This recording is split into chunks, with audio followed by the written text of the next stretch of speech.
Good evening, everyone. This is Clash of the Podcast, episode 161. I am Conrad Cushman of Everything Pro Wrestling, being joined tonight by HW Weekly's owner, sole proprietor, Sean Hubbard of Hubbard Wrestling Weekly, representing the game here. We're going to be talking a little pro wrestling and mixing in some Hollywood, if you will. We're going to be mixing that up and getting into some of that.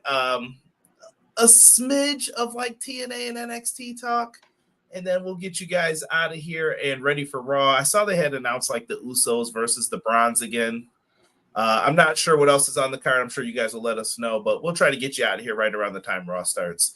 But I think that I've done my due diligence here, good sir. Is there anything I've missed? Conrad, always on top of your game. Hurry up offense, y'all. Conrad, drop that thing.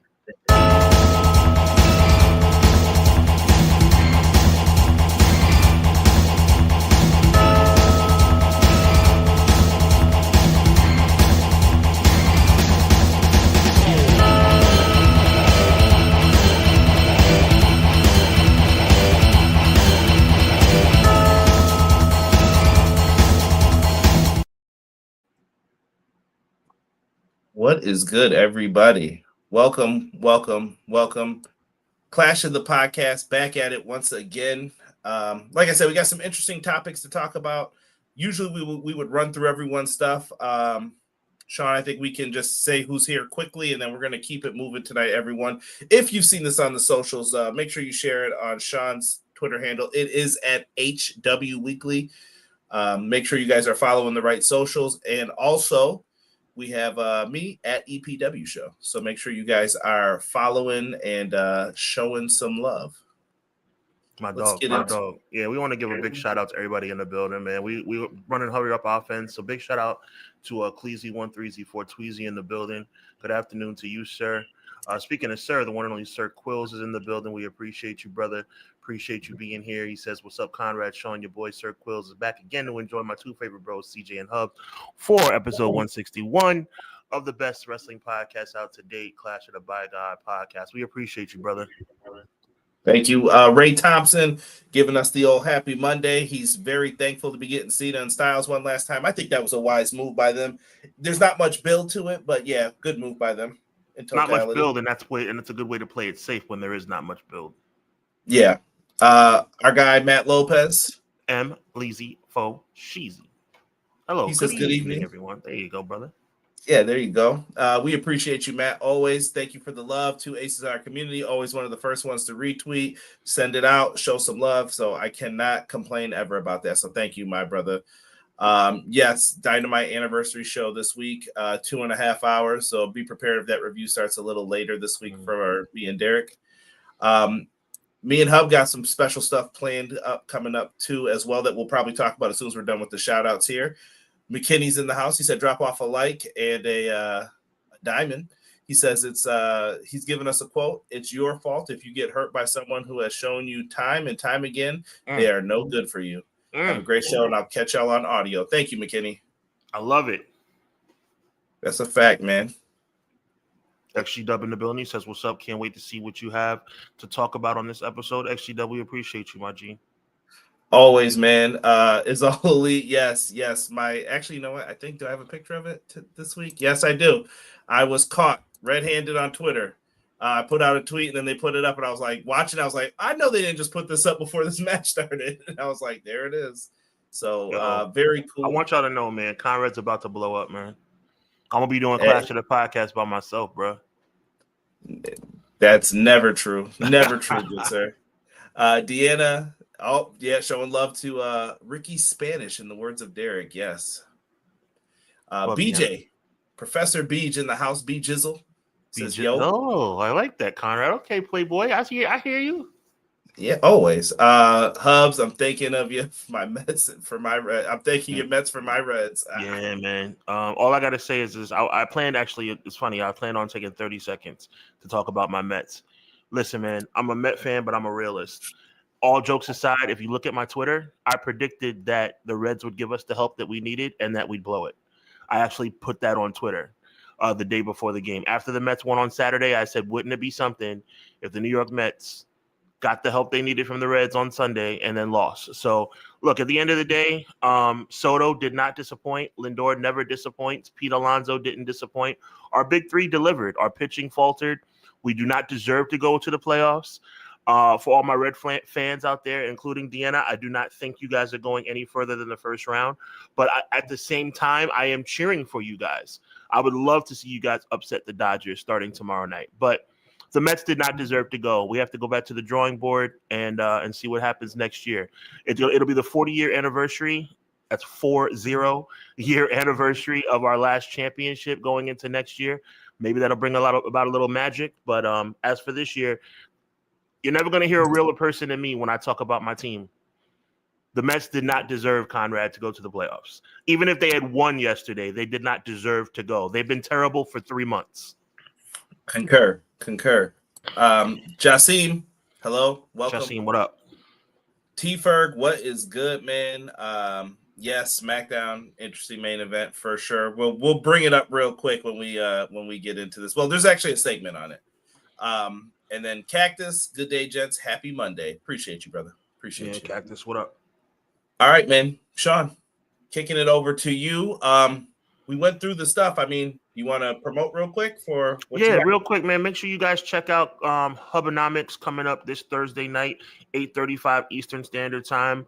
We have my good friend, my brother from another mother, Conrad Cushman from Clash of the Podcast, making his way over to my channel this Thursday. Also, a big, good friend of our show and us, the one and only Jesse from Pro Wrestling Shoot, will be in the building, as well as from Triller TV. Joel will be in the building. And listen, it's going to be a really fun episode. We're going to way too early. It's called Way Too Early WrestleMania 42 Predictions. Yes, 6 months in advance. 6 months in advance, we will be throwing out there our WrestleMania 42 prediction. It's going to be a fantastic conversation piece, man. So make sure you guys check us out Thursday night, this coming Thursday night, October 2nd at 8:35 p.m. Eastern Standard Time. Yes, sir. Can't wait for that. Got a lot of goodness, man. Sean, go ahead, brother.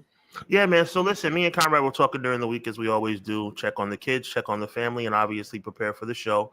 And, we had a really cool concept that kind of popped up in our conversation, and I wanted to talk about it. And it's in reference to the dynamic of pro wrestling stars transferring over into the realm of Hollywood. I think most of us know, most educated fans know when this thing really became prominent. I'm not going to go Hogan, Rocky 3, even though that is a big deal. But it was a big deal at the time, but I'm going to focus more on, Conrad, on top of his game as usual. That was a massive deal at that time. But the game truly changed, guys, when The Rock got the role of Scorpion King in 2001. Everything changed. The Rock had come off of a massive year in the year 2000 where he became the WWE champion in Austin's absence. I ran the World Wrestling Federation in Austin's absence, Triple H voice. But The Rock became the man. But not long after that, The Rock would go off the scene because of the call from Hollywood. And many people have done it successfully. The Rock, there's been nobody more successful than The Rock, Conrad, in this crossover effort. Austin has had moderate success. I say that respectfully.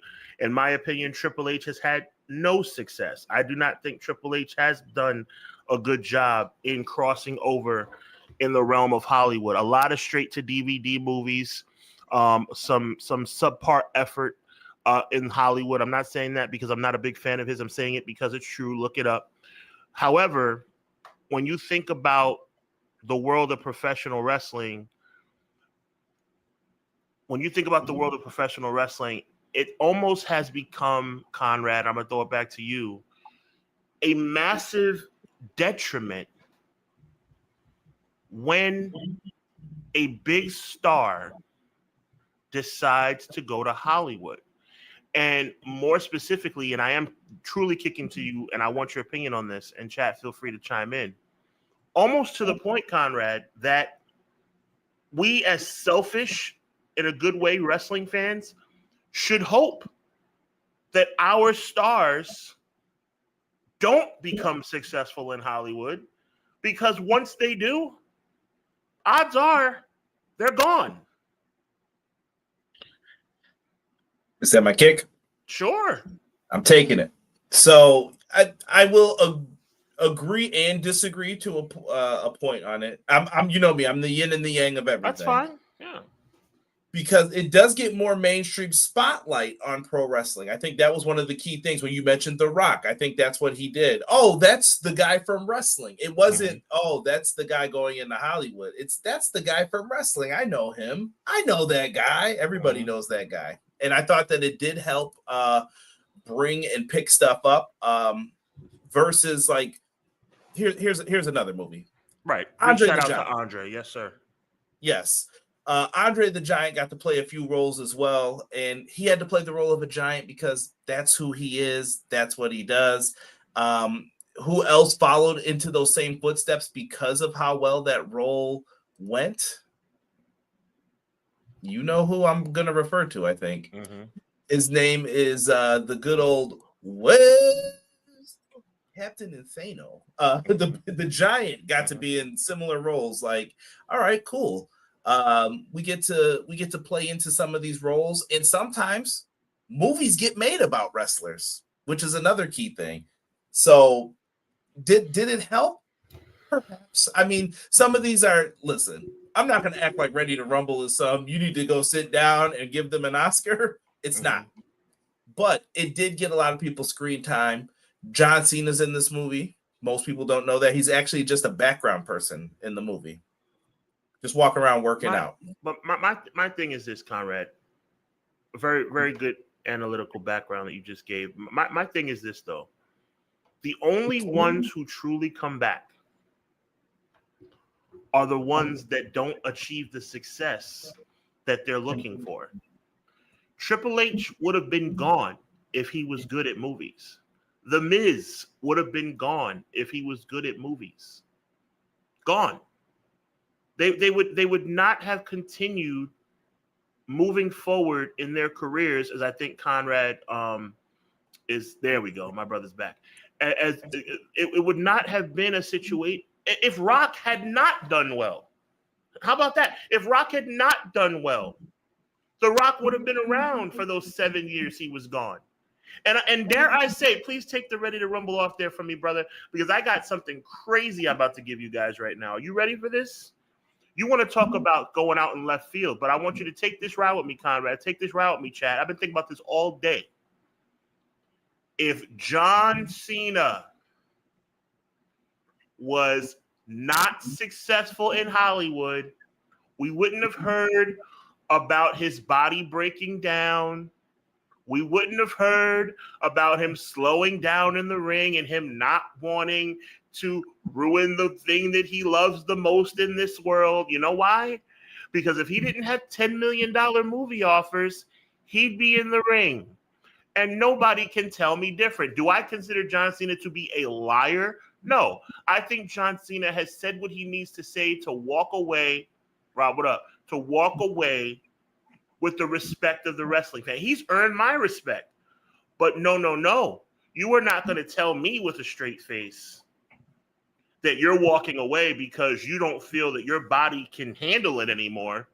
Oh, no. You're walking away because you're doing well in Hollywood and you no longer need to wrestle. That's the deal. Yeah, big shout out to Rob, Ribshot, Entertain 45. I'm just trying to see who else we missed in here. Guy Will Gamble, what's good, bro? Jesse, Pro Wrestling Shoot, thank you. I love it, man. Ventura, a good example of that. You couldn't tell him what to do in wrestling after he did the Arnie films. Yeah, like, listen, some of these guys did make money, Sean. I mean, they did come back. Ventura did come back after doing Predator. Rowdy Piper did come back after They Live. Roddy Piper didn't have a choice. Roddy Piper, God rest his soul. See, I'm ready today, Conrad. I don't throw stuff out there and not be prepared. Roddy Piper, God rest his soul, stepped away from professional wrestling in 1987 And by 1989, he knew it wasn't hitting, and he came back. That's what happened. No. He came back because he didn't have a choice. Let's be real. This is true, but I'm just saying there was success there. It wasn't. Was it? Roddy Piper had success in Hollywood? I think so. Okay. He had a pilot TV show, which I think people would have watched it. I don't know why they canceled it. Where him and was it him and Ventura were like the ex-wrestlers that were running a school or whatever, and blah, blah. I think that had legs, but they didn't go with it, obviously. I'm gonna give you the whole ball to run with right now. Triple H, Roddy Piper, Goldberg, Sting. What movie was Sting in? I think he did some TV in the 90s. Bret the Hitman Hart. I'm not just naming people that I don't like. I'm not just gonna say Triple H stunk it movie. No, I'm not just gonna do that. I'm gonna be fair. There are many people. It's the chat. It's the chat. Oh God. There are many people that walked away and would have never.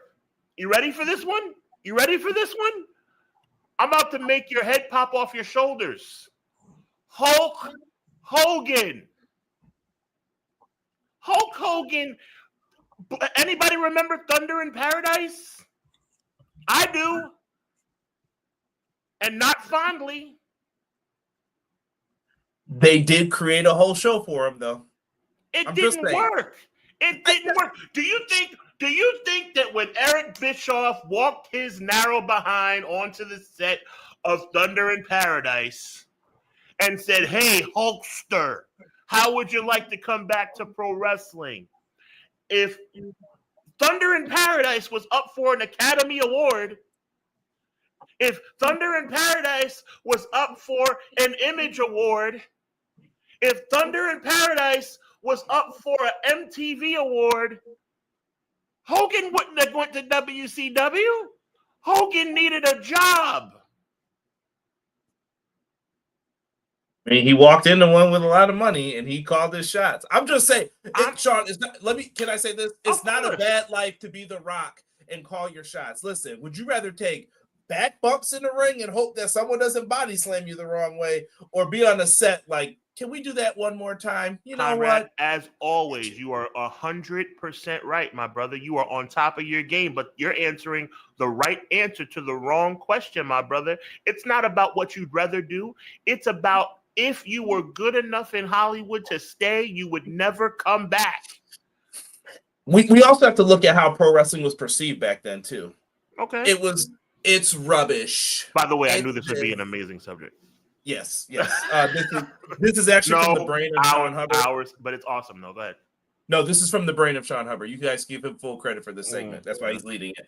So, all right, back to what I was saying. I had a really good point I was making. Oh, wrestling in the 80s. It's viewed as rubbish, though, and I think that's what ceilinged Hogan. Because what was every film Hogan was in? He wasn't in some love drama. No offense. Right. Look at the brother. He ain't going to be doing no love films. Wasn't Thunder in Paradise a love story? I know. Okay, go ahead. Guns, stuff blowing up. It's action movie. Yeah. They fall into the Arnold category. What was Andre in the Giants roles? Sorry for Scott Hall. Thank you for this. You're a giant. All right, I get it, bro. I get it. Piper got to be kind of cool, and I feel like someone else who fell into that same role. I think CM Punk's fallen into these kind of weird roles too, where it's like he could be featured or he might be in like a lower level movie. He gets to be the main guy. I really liked him in Mayans. Now, this is a show that I just like, period, because I'm a Sons of Anarchy fan. But CM Punk got to play the role of like a crazy military vet. Now, the show got axed probably a season or two before they were ready. It only made it like to 5 seasons. But they never really finished up the story. But I thought CM Punk did an incredible job of playing one of the characters like War Friend in it, and the struggles he was going through and everything else with it. It led to some cool things happening for some people. And I think Piper was the first one that at least he got a couple chances. Jesse Ventura, a couple chances. Jesse Ventura's in Batman Forever. I was just watching it recently. He's one of the security guards in there before Mr. Freeze breaks out. I'm just saying, that when Roddy Piper had what many people thought, Batista's not even a good. That's another. Thank you, Conrad. Does anybody think Batista's a good actor? Oh no, I will disagree with you. I think Batista's the best out of all of them. You think Batista's a good actor? Yes, he has shown Batista the most range. is very limited in his range, in my opinion.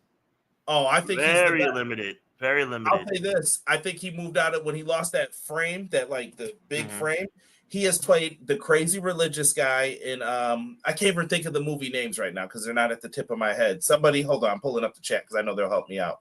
Batista was playing the crazy religious guy in that recent movie. He has played like a spy. He's done different roles. He's played in kid movies as well, like The Rock. I'd say him and The Rock and Cena have shown at least the most range to do different stuff. Rock, I'll agree with. Cena, I'll agree with. Batista.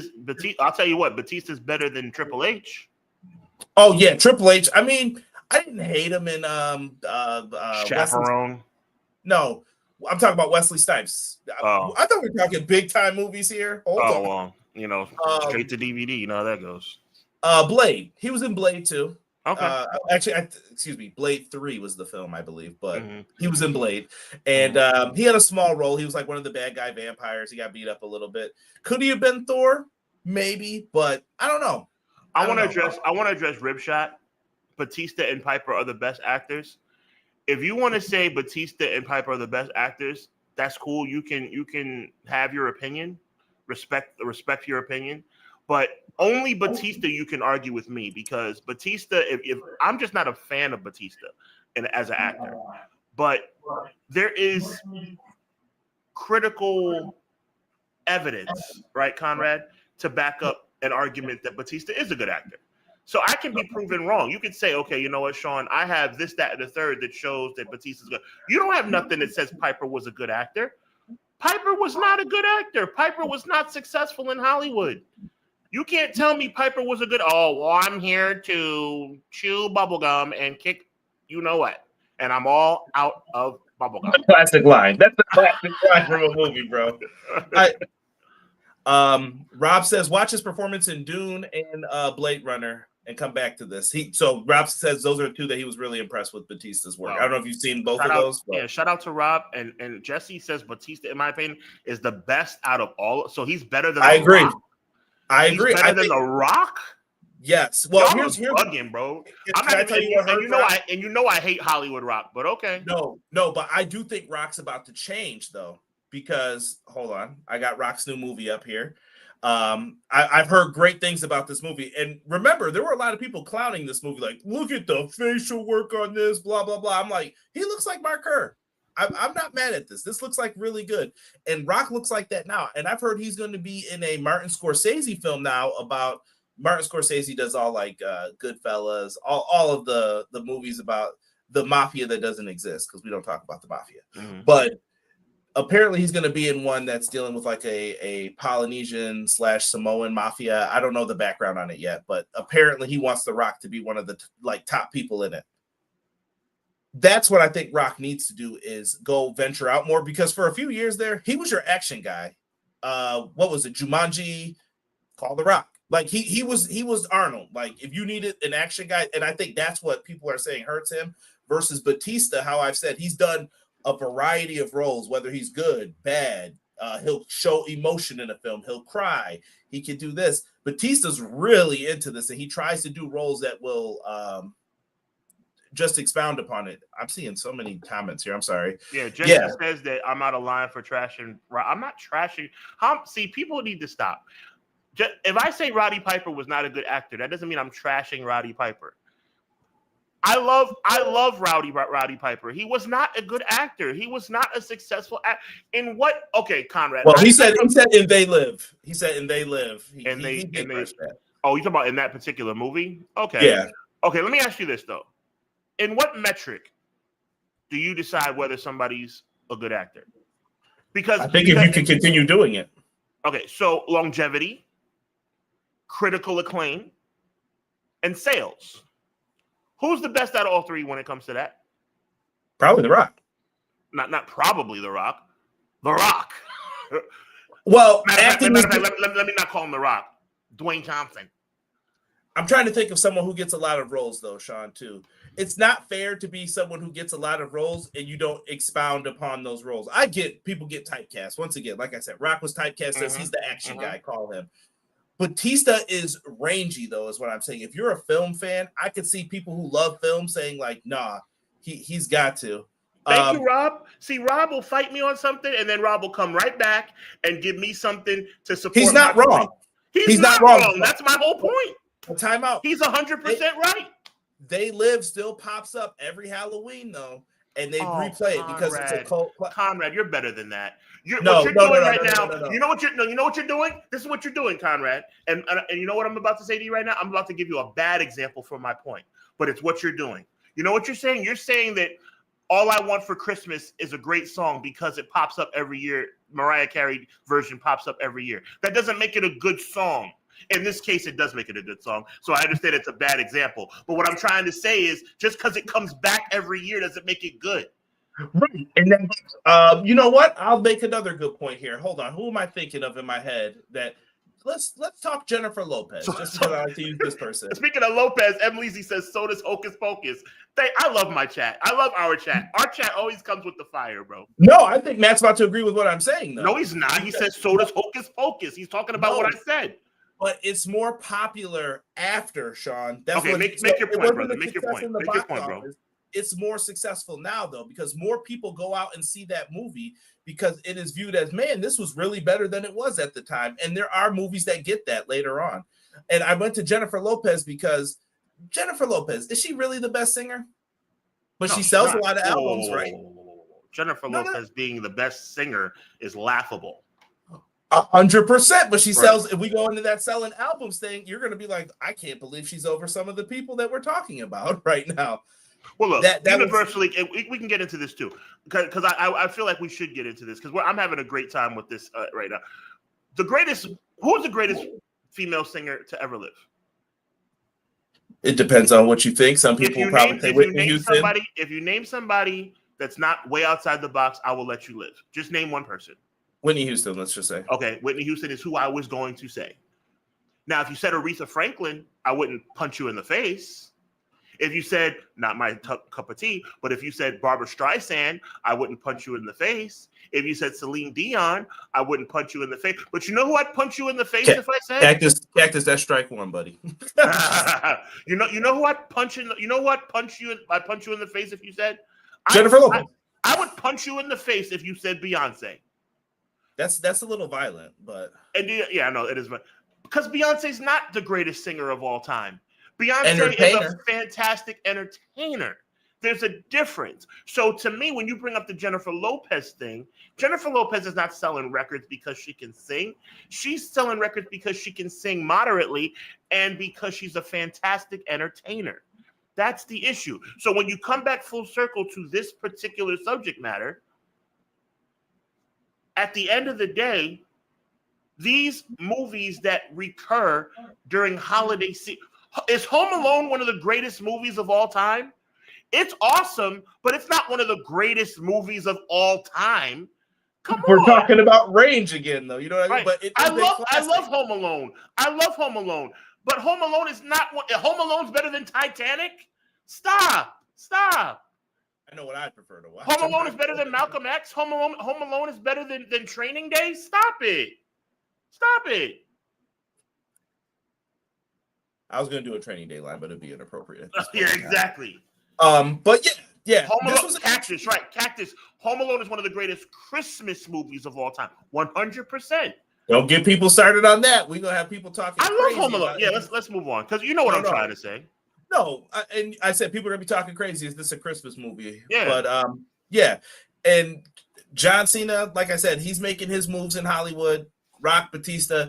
I wish everyone the best of luck, man. And I hope, like you said, they do get to bring it back to wrestling and people in wrestling get to venture into it, try it. It looks like that's what Roman Reigns' next step might be. We'll see. Yeah. And if Roman Reigns is successful, he'll be gone. And if Roman Reigns is not successful, he'll be back. Word. Delay grad. See, here it comes. Die Hard, greatest Christmas movie. Some people are about to argue that. Yo, Rob is hilarious. Yo. Wild times. let's move on into the wrestling talk here. Yes. For what happened during the week, Sean. We brought up Smackdown. I'm not going to show any of the gruesome pictures because I think that might demonetize us for the day. So we won't do that. We need our 7 cents. So this main event, Sean, I know you wanted to speak on it. So I did. You know why? Because not you, but some people really have given me a hard time, specifically, dramatic pause. I didn't forget I was going to say, specifically, dramatic pause, because of what I've said about Nia Jax. I have been very, very critical of Nia Jax. And, oh, Sean, you're shaming her, and, oh, you're taking it too far.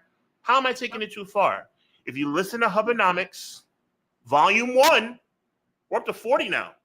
Volume 1, I destroyed Nia Jax, and rightfully so.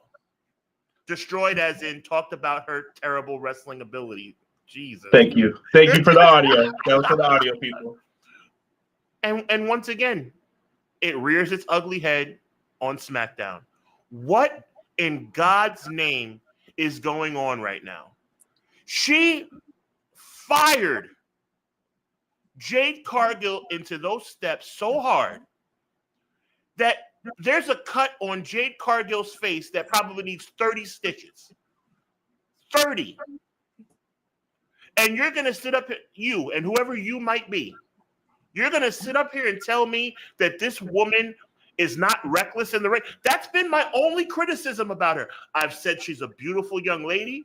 I said that she's quite articulate on the microphone. I've never said a bad word about anything about Nia Jax, with the exception of the fact that she literally punched Becky Lynch in the face, injured Charlotte Flair, injured Alexa Bliss, and now she almost ripped the head off of Jade Cargill's shoulders, and she was not protecting her opponent when she did the Banzai drop. Now, I ask you, Conrad, as clearly the more sensible of the two of us, what am I saying that's incorrect?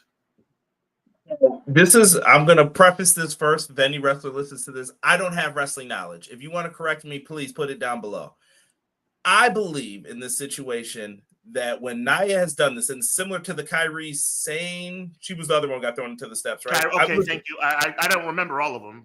Yeah, but listen, if Sean's able to rattle off this many, there's a problem. I mean, I'm not going to say that either. But I'm the bad guy. I'm the bad guy.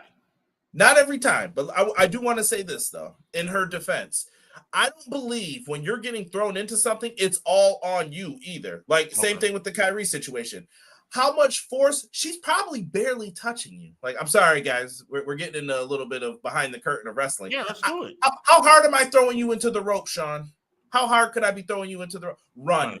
Right. That's on you. Like, if you don't hit the ropes hard, that's him, how he hit the ropes, not me. It goes back to the Enzo and Simon Gotch thing. That was on Enzo, in my opinion, more so. Okay. How hard? Now, positioning, maybe Nia needed more space to do the throw into the stairs, and maybe the force wasn't, maybe it was too much to, like, run into it and quickly hit it. I get it. I understand that. But as a whole, this match was a disaster. And I don't want to put botches on people. Botches happen. I don't want anyone. I know where you're going with this. Yep. Yeah, and I'm always gonna say this. Like, I don't even really care about the botches, but when it looks bad, it's just like, man, that sucks. Like, because they were having a pretty good match, and then it got ruined. Like, the steps thing happened. We got Jade's eyebrow is split. We all can't stop looking at that. And then we're getting to the finish of the match. Jade's bleeding all over the place, and we get this awkward, like, sidewalk slam from Jade. And they're like, they call it her finisher. And I'm like, that's not her finish. That was just a sidewalk finish at all. Yeah. But it's Michael Cole. So she goes for the pin. Tiffany drop kicks her off. Then she's supposed to go for the pin. And then the ref holds up the count. And I feel bad for the ref because I'm like, what? She didn't kick out. Asia something. I forget. Asia. If I'm wrong. Somebody get me our smart chat. Somebody get me the referee's name. I feel bad for her. She made a mistake. She made a mistake, and I hope she doesn't have that Don Callis scar either, because that absolutely sucked in that situation, T. Ferg. But we get a kick out. Nia's super late on the kick out. The referee says, like, go do the prettiest moonsault ever. Boom, boom, bam. Tiffany Stratton wins. All this for some stupid match that they're going to do where it's champ versus champ again. I do not like the gimmick of this Perth show that they're doing. Thank you all for yelling at me. I see Riyadh Season in the corner. I think something else. Sorry. Shout out to EA Sports too. We'll get into that another day. That's a whole other non-wrestling topic. I knew I wasn't bugging. Shout out to MJB. Shout out to Rob. Yeah. Shout out to Quills. I knew it was Asia. So that's one name is her real name. And okay, gotcha. Yeah. Yeah. Aja Smith. So yes. Appreciate you guys. Thank you for that. Yeah, I just felt bad for the ref. No one should be fired from this. Botches happen. I'm not even here to criticize over like a mistake. You're going to see a mistake on AEW. You're going to see mistakes on WWE. You're going to see mistakes on the indies. All right. Well, but I want to bring this full circle, bro, because at the end of the day, it's not about Asia Smith. We agree, stand in full agreement about her not getting fired, not getting punished, not getting anything. She made a mistake. But I'm gonna tell you something, guys. I'm really passionate about this one, bro, because I got a lot of heat, not massive heat, but I got a lot of heat about my discussion about Nia Jax. I'm waiting for the lot, and I'm not making it about me, but I'm kind of making it about me. Is Nia Jax not reckless in the ring? I mean, why are we as podcasters wrong? And not you per se, Conrad, because you don't take the stance that I take, and that's fine. But why am I, and as my microphone completely falls off its thing, I'm actually holding it in the air, but as long as it works, I don't care. Why am I wrong as a podcaster for telling the truth? Is Nia Jax not reckless in the ring? Does Nia Jax, just give me yeses or nos in the chat. 1, does Nia Jax have a laundry list of people that she's injured? 2, has Nia Jax shown herself to be a little bit negligent when she does the bonsai drop until recently when she fixed it? Next, has Nia Jax ever put her opponent in a position to not walk out healthy? If the answers to those questions are yes, tell me where I'm wrong. I just don't think it's purposeful either. Like, I don't think she's doing it on purpose. Now, like you said, the word negligent, if you know what it really means, you're not doing it on purpose, but it's happening. And Delay Gratz is giving you all yeses while you were still asking the questions. I appreciate you guys. I don't see anyone disagreeing with you. Like I said, there's a laundry list of them, and it's hard to defend it each time. But at the same token, I can't really defend it either. Like you hear me comment about Nia Jax's weight? No, I think Nia Jax is a beautiful woman. Do I talk about Nia Jax not being an educated, articulate woman? You never heard me say. I have the utmost respect for Nia Jax, but she needs to polish herself in the ring. She needs to polish herself. Jesse, I don't hate Nia Jax either. I hope that's not coming across as hate for Nia. No, I don't know what happens in the ring with this. Like, I don't know what goes on, and then all of a sudden maybe it gets too real. I don't know what happens, but we got to minimize the situation between her and Charlotte, and that's 50-50, her and Charlotte. That was completely unprofessional. Unprofessional. No, I'm just answering Jesse's question. It was in the ring. It was the ring step where she whipped her into the steps is where it happened.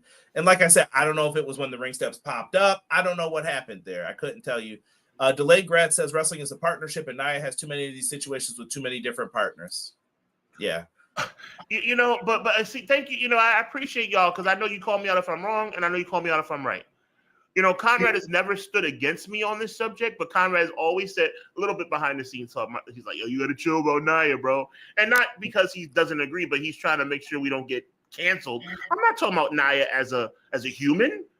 Nia needs to work on her in-ring technique. She does. And Conrad was more behind the scenes. Conrad's been very kind in his assessment of my assessment of Nia. Some people have really come for me, bro. Like, yo, Sean, like, what are you doing? You're like shaming Nia Jax. Shut up. She's hurt like 8 people. Like, come on. Listen, I feel you, man. And I want to make sure people know we're not negligent of other situations this week. Yes, we know about the lawsuit update that I just saw about, I don't know, like an hour before we went live. I've seen it. Once again, me and Sean will cover more stuff when we have more details. It's little stuff right now. Also, the Gail Kim situation. I don't feel like talking about Gail Kim, talking to people about wrestling stuff. Just know that I don't fully agree with Gail Kim on her assessments on everything that she has said recently. But that's her opinion. She can say whatever she wants. See Gail Kim's Twitter for more on that. I'll leave that where it is. I don't know if you want to say anything else about it, but I'm done with it. I don't feel like a little bit mum's the word on that one. Yeah.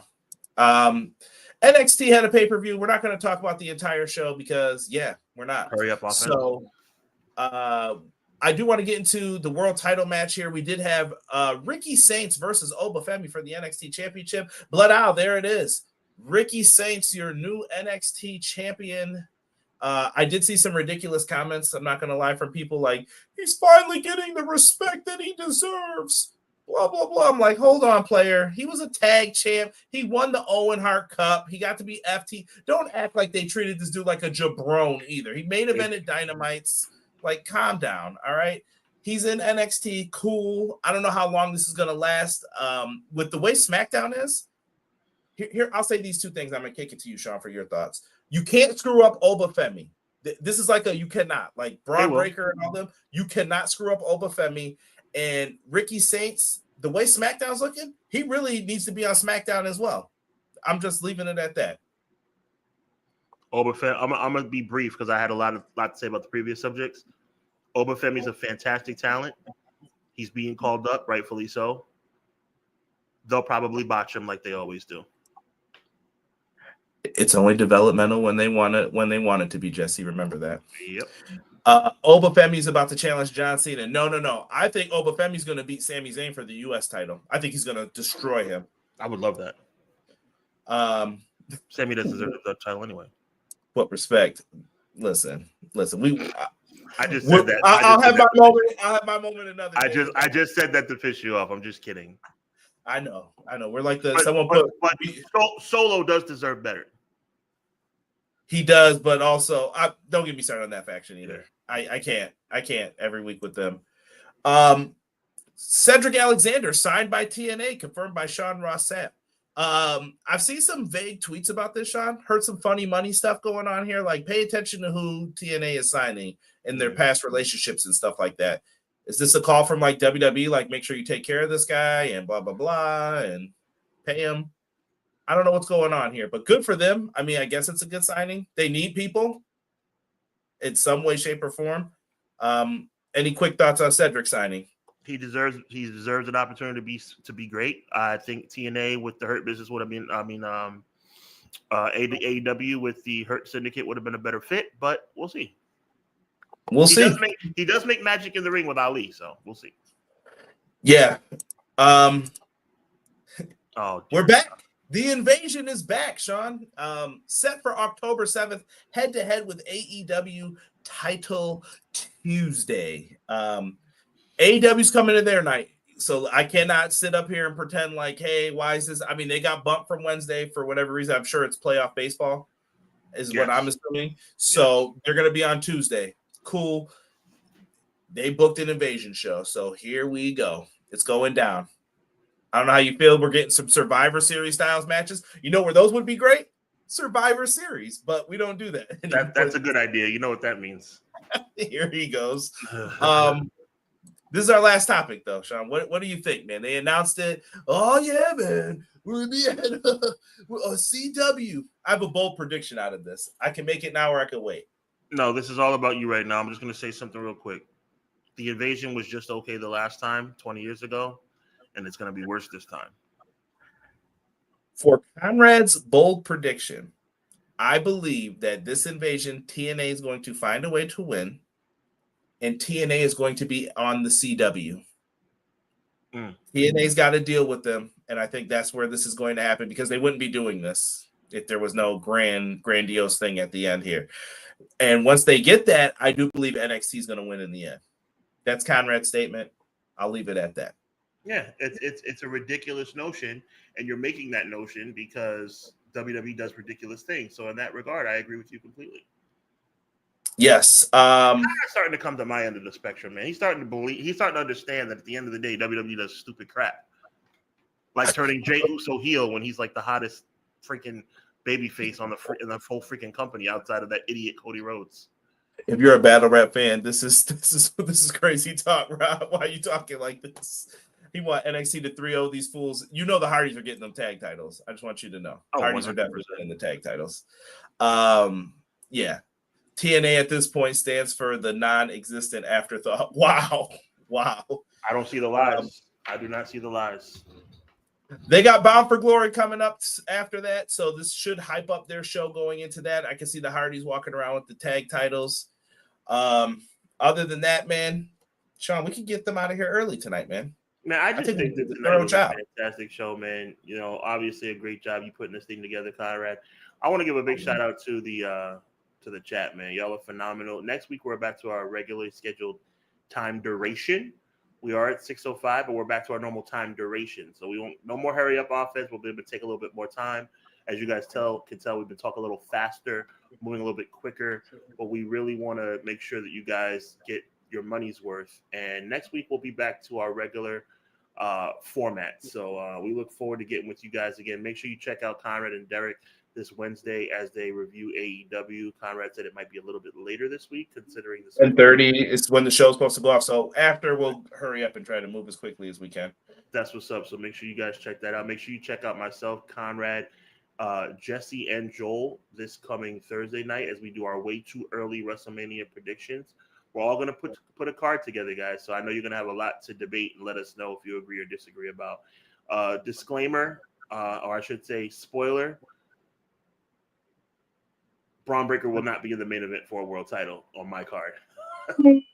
No, I'm kidding. But looking forward to that this Thursday. So you got a lot of stuff to look forward to. Tonight was the Clash. Wednesday is AEW with Conrad and Derek. Thursday is WrestleMania preview and predictions with myself, Conrad, Jesse, and Joel. And next Monday, as always, 6:05 Eastern Standard Time, back to our normal format. It'll be myself and Conrad Cushman representing Hubbard Wrestling Weekly and Everything Pro Wrestling as we bring you Clash of the Podcast.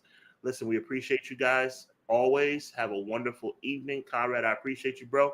And with that being said, God bless, be encouraged, and evil never prevails. Until Wednesday, Thursday, and next Monday, later.